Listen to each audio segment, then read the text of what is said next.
Dear students, Assalamu alaikum. Welcome to my YouTube channel Maths Decoded. This is going to be final question of class 10th exercise 9.1, that is application of trigonometry.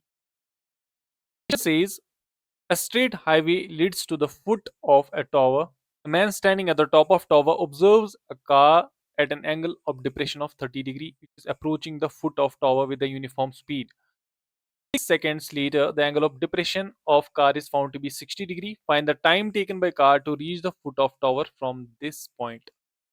इस question को आसान भाषा में समझते हैं। ठीक है, देखो यहाँ पे एक बंदा खड़ा है इस डी पॉइंट पे। ठीक है, ये दूर से देख रहा है कि एक गाड़ी यहाँ से आ रही है, एक गाड़ी यहाँ से आ रही है इस टावर की तरफ। ठीक है, जब ये पहले देख रहा है तो एंगल ऑफ डिप्रेशन जो है वो रहा है, एंगल ऑफ डिप्रेशन कितना बन रहा है 30 डिग्री का। ठीक है, यहाँ पे लिखा हुआ है एंगल ऑफ डिप्रेशन 30 बन रहा है। उसके बाद यहाँ पे पहले गाड़ी थी, 6 सेकंड जब हो जाते हैं, 6 सेकंड के बाद गाड़ी यहाँ तक आ जाती है। यहाँ से यहाँ पहुंचने में, that is distance A be travel करने में 6 सेकंड्स लगते हैं गाड़ी को। अब गाड़ी कौन से पॉइंट पे आ गई, बी पॉइंट पे।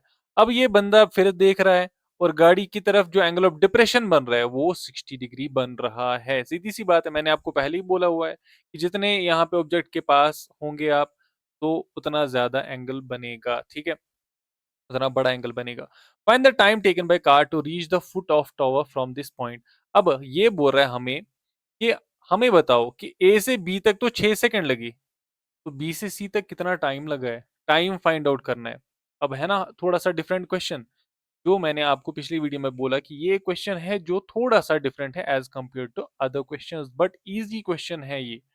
देखो क्वेश्चन को कैसे हम सॉल्व करेंगे ये आप देखते जाओ।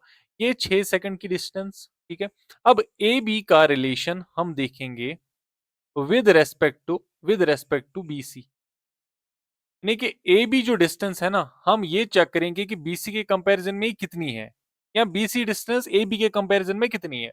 तो टाइम देखो, अब मैं आपको सपोज करता हूँ, यहाँ पे मैं आपको बोलूंगा कि सपोज ए बी है 5 मीटर की डिस्टेंस सपोज। ठीक है, अब इसको 6 सेकंड लगते हैं। अगर बी सी 10 मीटर की डिस्टेंस हुई तो कितना टाइम लगेगा, 12 सेकंड। लेकिन अगर बी सी 10 के बजाय 2.5 सेकंड की सॉरी 2.5 सेकंड में बोल रहा हूँ, 2.5 मीटर की डिस्टेंस हुई तो कितने सेकंड लगेंगे, तो फिर 3 ही सेकंड लगेंगे। ठीक है, तो हम ये असल में देखने वाले हैं कि ये जो ए बी और बी सी है, इनका आपस में, इनके डिस्टेंसेस का रेशियो आपस में क्या है। ठीक है, वो रेशियो अगर हमें पता चलेगा तो इजीली हम इस क्वेश्चन को सॉल्व कर पाएंगे। ठीक है, ये भी एक तरीका है। ठीक है, ये और ये आसान तरीका है, इसी से हम करने वाले हैं। हम यहाँ पे लिखेंगे सबसे पहले in triangle D C B. सबसे पहले कौन सा वाला ट्रायंगल ले लिया मैंने, ये वाला ट्रायंगल, डी सी बी वाला ट्रायंगल। ठीक है, अब डी सी बी में क्या है, triangle D C B, D C divided by B C is equal to tan theta, perpendicular by base is equal to tan theta. अब DC के बदले हमें डीसी नहीं पता, ऐसे लिखते हैं। डिवाइडेड बाय बीसी पता है, नहीं पता, बीसी को भी ऐसे ही लिखो, is equal to tan theta. तो tan थीटा कितना है, 60 है, तो tan 60 इधर से आएगा। राइट, उसके बाद नेक्स्ट स्टेप पे चलते हैं। DC divided by BC is equal to tan 60 के बजाय बदले क्या आएगा, √3 आएगा। ठीक है, tan 60 √3 के बराबर होता है। तो डीसी का वैल्यू, अगर आपको डीसी का वैल्यू निकालना होगा तो क्या आएगा, बीसी √3। लेकिन अगर आपको बीसी का वैल्यू, बिकॉज मैंने आपको पहले ही बोला यहाँ पे बीसी और ए बी का हमें देखना है रेशियो क्या आएगा। ठीक है, तो हमें चाहिए बीसी का वैल्यू। ठीक है, तो इसको कैसे करोगे आप, ये बीसी इधर जाएगा, √3 इधर जाएगा, सीधी सी बात है। तो DC divided by √3 is equal to BC. फिर से देखना एक बार, ये इधर जाएगा, ये इधर आएगा, बाकी कुछ नहीं होगा। DC divided by √3 is equal to BC. अब बीसी आया डीसी डिवाइडेड बाई √3 के बराबर। देखिए ये जो ये वाली डिस्टेंस बीसी है वो डीसी डिवाइडेड बाई √3 के बराबर है।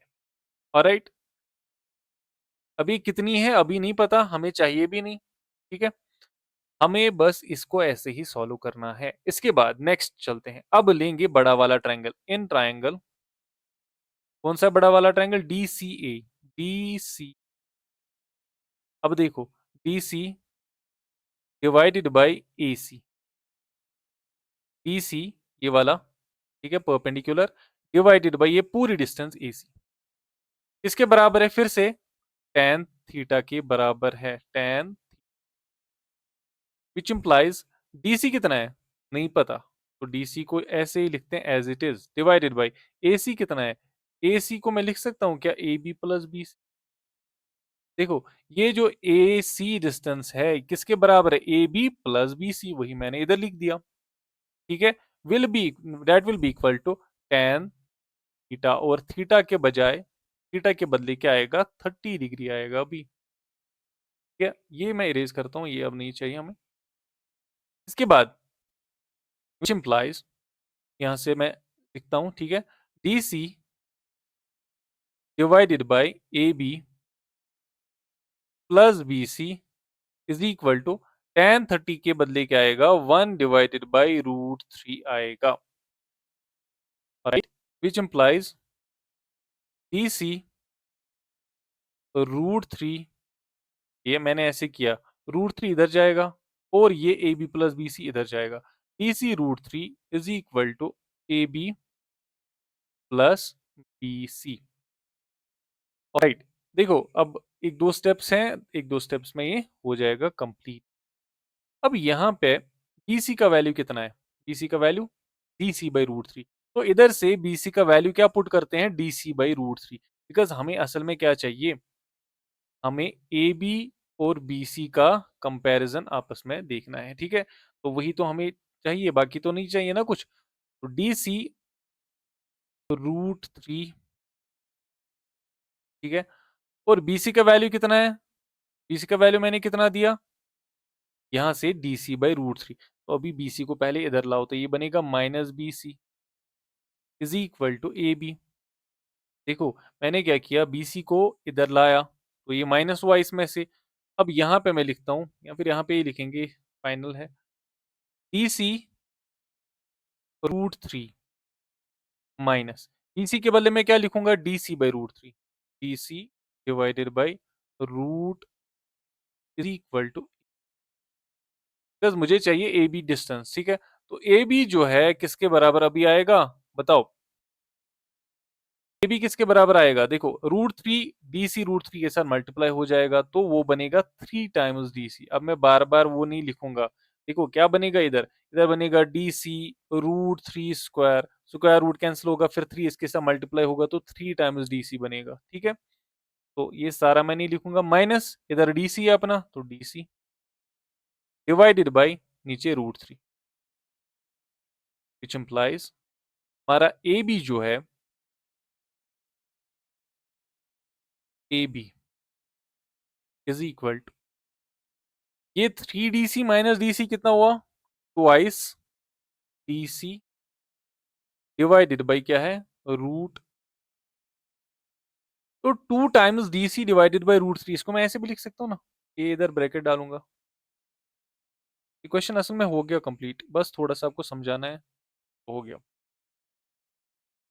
अब आप यहां से फर्स्ट जो यहाँ पे इक्वेशन है ना, ये वाली, DC कितना आया था? DC बाई √3, लेकिन AB कितना आया? ट्वाइस DC बाई √3, तो डिस्टेंस कौन सी ज्यादा है? डिस्टेंस AB ज्यादा है, बिकॉज BC जितनी भी डिस्टेंस है DC बाई √3 के बराबर है, लेकिन AB कितना है? Twice this distance. तो यहां से नीचे मैं थोड़ा सा ले जाता हूँ, इसको नीचे लिखते हैं थोड़ा सा। अब यहां से क्या पता चला? हमें यहां से पता चला कि AB जो है वो मैं लिख सकता हूं यहां से is equal to 2 times DC by √3। DC by √3 किसके बराबर है? BC के बराबर है, ट्वाइस BC के बराबर है ना। इसका मतलब तो यही है, फ्रॉम, इधर लिखते हैं फ्रॉम, तो अगर आप फर्स्ट नाम दोगे तो फ्रॉम फर्स्ट से हमें ये पता चला कि इधर फर्स्ट में DC बाई √3 BC के बराबर है, तो DC बाई √3 इधर मैंने BC लिख दिया, DC बाई √3 के बराबर। तो अभी देखो आप, क्वेश्चन तो हमारा हो गया, AB जो डिस्टेंस है वो ट्वाइस है BC। अब AB डिस्टेंस ट्रैवल करने में, जो गाड़ी है इसको AB डिस्टेंस ट्रैवल करने में 6 सेकेंड्स लगते हैं। कितने लगते हैं? 6 सेकेंड्स। तो मुझे बताइए, बीसी डिस्टेंस ट्रैवल करने में कितना टाइम लगेगा? 3 सेकंड्स लगेगी ना, सीधी-सी बात है। अगर यहाँ पे टाइम लगता है एबी को ट्रैवल करने में 6 seconds is equal to twice BC, ये 2 इधर जाएगा तो क्या बनेगा? 6 divided by 2 is equal to BC.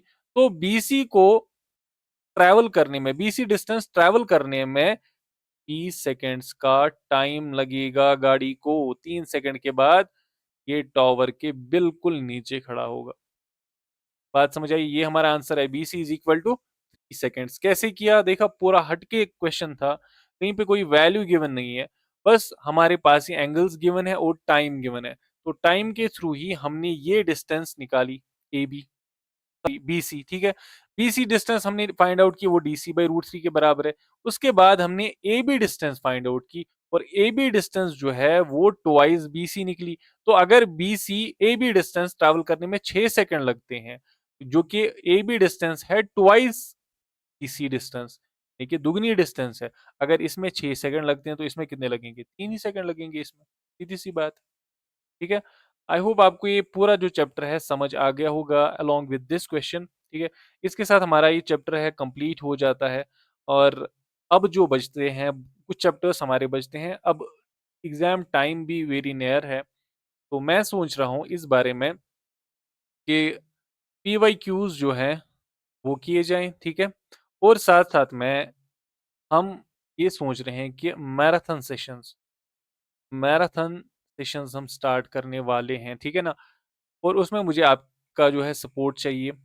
Marathon series हम असल में जितने भी चैप्टर्स हैं, उनका 1 घंटे, 2 घंटे में वो कंप्लीट करने वाले हैं, ताकि आपको भी लगे सारा, ठीक है? आपको बहुत डिफ़िकल्टी होती है कि वीडियोज़ फाइंड आउट करने में, फिर बहुत सारी स्टूडेंट्स आते हैं, सर जो नंबरिंग है वो सही नहीं है, वो सही नहीं है। बट ऐसा कुछ नहीं है, बट मे बी उनको वो डिफ़िकल्टी फ़ेस कर रहे हैं। बट ऐसा अब नहीं होने वाला है, मैराथन सीरीज़ स्टार्ट होने वाली है, और इसमें हम हर एक चैप्टर जो है पढ़ने वाले हैं। और याद रहे इस बात को, हम क्वेश्चंस करेंगे, ठीक है? और एग्ज़ाम्पल्स के लिए अलग वीडियोज़ मैं बनाऊँगा, वो छोड़ो, अभी हम खाली क्वेश्चंस करेंगे कंप्लीट, और within fixed course of time, that means ज़्यादा से ज़्यादा 15 दिन, 20 दिन, या हार्डली 1 मंथ, 1 मंथ में पूरा सिलेबस कंप्लीट होने वाला है मैथ्स का, ठीक है ना? 1 मंथ। और याद रहे ये रिवीजन है, ठीक है? हम पूरा क्लास देंगे एक चैप्टर पे। अगर आपके पास टोटल में 13-14 चैप्टर्स है, तो दैट मीन्स 14 डेज़, ठीक है? कोई चैप्टर थोड़ा-सा बड़ा है, जैसे ट्राइगोनोमेट्री है वगैरह, तो इनमें थोड़ा-सा टाइम लग सकता है, 2 सेशंस भी हो सकते हैं। तो ये कंसिडरिंग दैट 1 मंथ मैंने टाइम रखा है, ठीक है?